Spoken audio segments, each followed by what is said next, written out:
Kamu tahu nggak kalau lagu Zero O'Clock milik BTS membahas tentang quarter life crisis?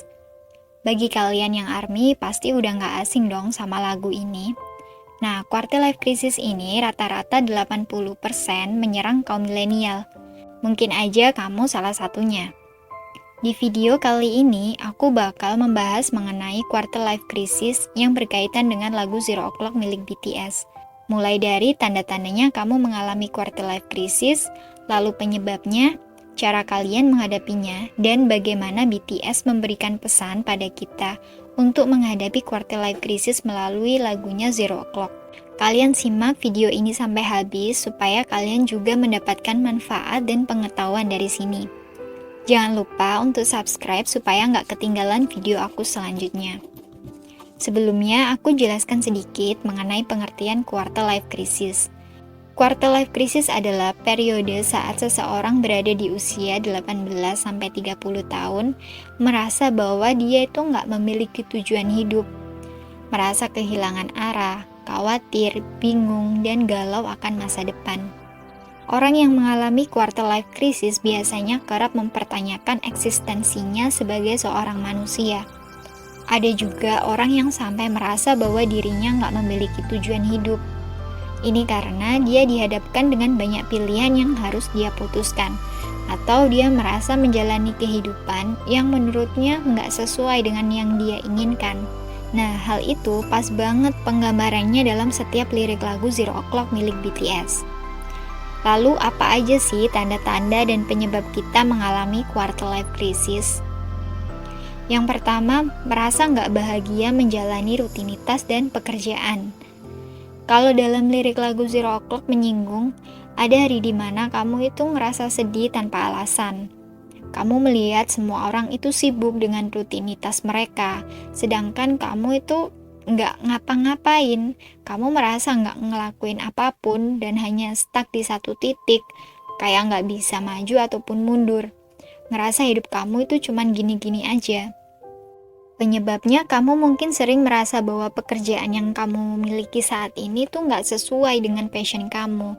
Kamu sering bertanya pada dirimu sendiri, apakah rutinitas yang kamu jalani saat ini tuh sesuai dengan yang kamu inginkan atau enggak? Padahal ya, pekerjaan yang kamu miliki itu bisa dibilang udah mapan, dapat gaji yang gede, cukup untuk menunjang berbagai kebutuhan kamu dan keluarga kamu. Tapi ternyata kamu masih ngerasa nggak bahagia dengan pekerjaan kamu. Nah, mungkin ini disebabkan karena kamu bekerja hanya untuk memenuhi tuntutan finansial aja. Yang kedua, sering mencemaskan tentang masa depan. Biasanya ini kamu sudah merencanakan banyak hal yang ingin kamu lakukan, tapi ternyata banyak hal dari wishlist yang udah kamu susun itu berantakan. Ini bisa membuat kamu akhirnya merasa cemas akan masa depan dan jadi membuat kamu stuck di satu tempat. Kamu menjadi takut untuk berjalan maju lagi, bahkan mungkin kamu juga takut untuk bermimpi. Apalagi saat kamu masih kecil dulu, kamu berpikir ingin cepat dewasa biar bisa bebas pergi kemana aja, mau ngapain aja. Tapi seiring berjalannya waktu, kamu akhirnya menyadari bahwa menjadi dewasa nggak seindah yang kamu bayangkan. Dan kamu juga menyadari bahwa banyak hal di dunia ini yang nggak berjalan dengan pasti dan nggak sesuai keinginan kamu. Hal ini akan membuat kamu mempertanyakan dirimu sendiri. Apakah kamu sudah benar melakukannya? Apa kamu kurang berusaha lebih keras lagi?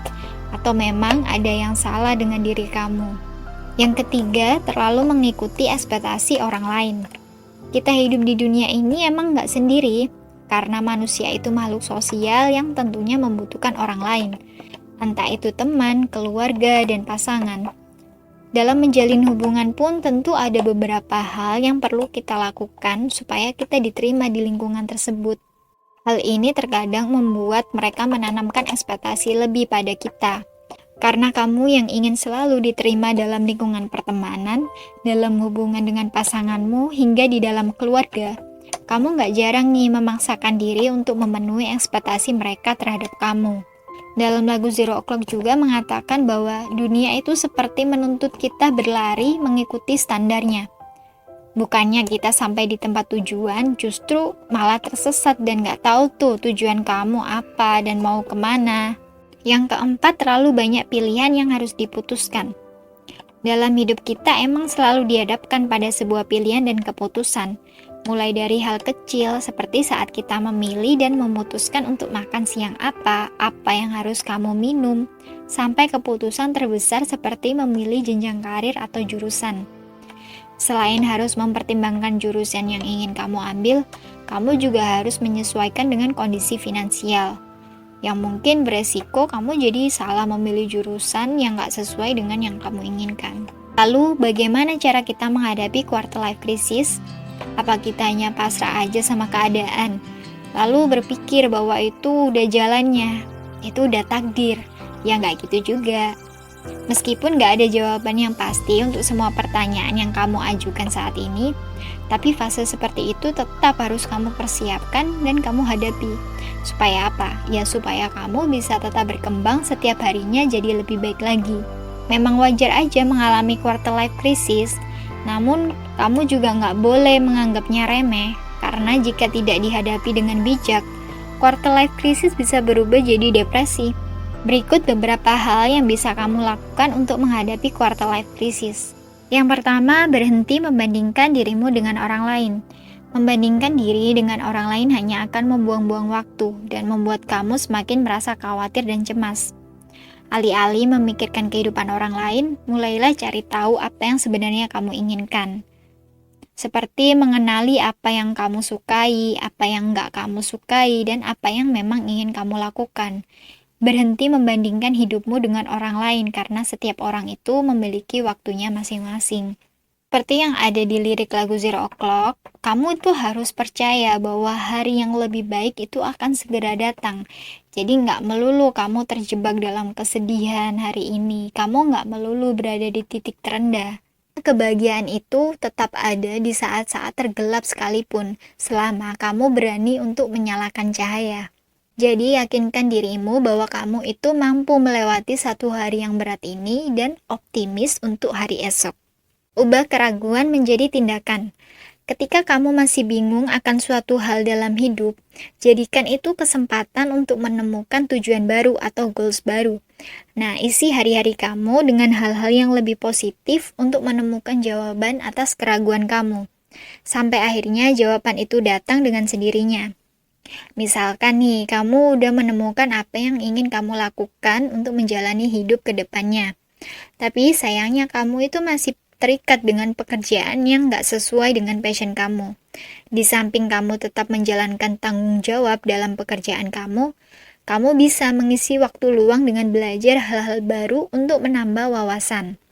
Kamu juga bisa mulai menentukan tujuan baru untuk tetap bisa melakukan hal-hal yang kamu sukai. Jadi jangan hanya meratapi apa yang gak bisa kamu lakukan, tapi mulailah melakukan apa yang memang bisa kamu lakukan. Yang ketiga, menyadari bahwa nggak semua berjalan sesuai yang kita rencanakan. Belajar menerima bahwa semua hal di dunia ini belum tentu berjalan sesuai dengan keinginan kita. Kamu juga harus menyadari bahwa nggak semua orang yang ada di dalam kehidupan kamu itu bisa tinggal selamanya di sisi kamu. Karena setiap pertemuan pasti ada perpisahan dong, jadi anggap itu sebagai salah satu siklus kehidupan yang emang harus bisa kita terima dengan lapang dada. Biar kamu itu nggak terus merasa depresi karena meratapi kehilangan.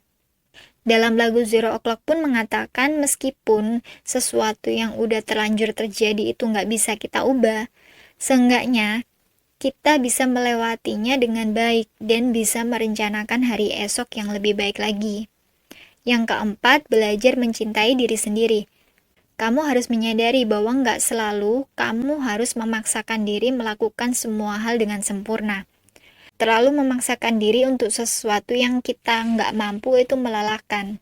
Apalagi sampai menyalahkan diri sendiri saat kamu gagal. Ketika sedang terjebak dalam quarter life crisis, kamu mungkin punya kecenderungan menghukum diri sendiri karena melakukan banyak kegagalan. Tapi justru hal itu akan membuat kamu semakin gagal karena kamu hanya fokus pada kegagalanmu, bukan pada apa yang harus kamu lakukan setelah gagal. Dalam lagu Zero O'Clock, kamu itu diminta untuk merenungkan dirimu, berpikir tentang dirimu, bertanya pada dirimu sendiri akan apa yang kamu inginkan. Terutama, kamu nggak boleh lupa untuk memberikan jeda pada diri sendiri, menarik nafas, dan menenangkan diri. Biasakan memberikan apresiasi dan semangat untuk dirimu sendiri, dengan mengatakan bahwa kamu pasti bisa melewati hari ini, dan akan ada hari esok yang lebih baik untuk kamu menjadi lebih bahagia dari sekarang. Katakan nih pada dirimu sendiri bahwa meskipun kamu gagal, seenggaknya kamu sudah mencoba daripada enggak sama sekali. Jangan lupa berikan pelukan dan tepukan hangat untuk dirimu. Katakan bahwa semua akan baik-baik aja. Kamu itu berharga dan kamu pantas untuk berkembang menjadi lebih baik lagi. Jangan biarkan masalah itu mengendalikan kamu, tapi kamu harus belajar untuk mengendalikan masalah tersebut. Nah, quarter life crisis ini bisa menyerang siapa aja sebenarnya. Karena emang masalah dalam hidup itu sesuatu yang sangat wajar. Dalam menghadapi fase ini, kamu tuh butuh fisik dan mental yang kuat supaya krisis ini nggak berlanjut lebih jauh, apalagi sampai membuat kamu stres dan depresi. Dalam lagu Zero O'Clock, ada makna yang bisa kamu ambil untuk belajar menyadari bahwa kita ini berbagi kekhawatiran yang sama pada fase-fase tersebut. Tapi nggak lantas membuat kita itu jadi terpuruk dan stuck di satu titik. Percaya deh bahwa setiap kegagalan itu jadi bahan kita buat belajar lagi dan lagi. Wajar untuk merasa sedih dan khawatir, tapi jangan terlalu fokus dengan perasaan itu. Tetap semangat dan be positif ya. Sampai jumpa di video aku berikutnya. Terima kasih udah menonton sampai akhir, dan semoga memberikan sedikit manfaat dan semangat untuk kamu yang saat ini mengalami waktu yang sulit. See you next time.